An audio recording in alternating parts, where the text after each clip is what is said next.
আজকে না সকালবেলা উঠেই দৌড়তে হলো হসপিটালে। তার কারণ হচ্ছে হাজব্যান্ডের হঠাৎ করে দাঁতে এত পরিমাণ যন্ত্রণা করছে, মানে আগের দিন থেকে হচ্ছে, কিন্তু আজকে হসপিটালে গেলাম, ওখানে একটা ডাক্তার বসে দাঁতের।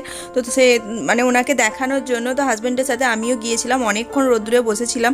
আর 12টা বেজে গিয়েছিল, তখনও কিছুই খাওয়া হয়নি।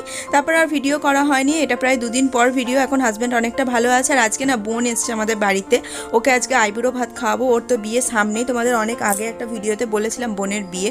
তো সকালবেলা জন্য ওর ব্রেকফাস্টের জন্য করেছিলাম লুচি, আর এদিকে হচ্ছে ঘুগনি করেছিলাম। তারপর রান্না বান্না দুপুরের তো হচ্ছে, এখানে বোন চলে এসছে, ওকে আগে সকালের ব্রেকফাস্টটা দিয়ে দিলাম স্যালাড দিয়ে। আর এখানে রান্না বান্না করছি। আর আমি না সমস্ত ভিডিও করতে পারিনি ওই দিন, মানে এতটা পরিমাণ ব্যস্ত ছিলাম যে আমাদের দুপুরে খাওয়া দাওয়া করতে 4টে বেজে গেছে।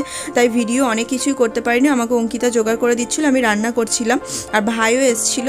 তারপর ভিডিও করা হয়, একদিন পর আবার ভিডিওটা করছি, কারণ মাঝে মাঝে কি হয় জানি না, ভিডিও করতে ভালো লাগলে না। তো চলো ভিডিওটা ভালো লাগলে লাইক করো, টাটা।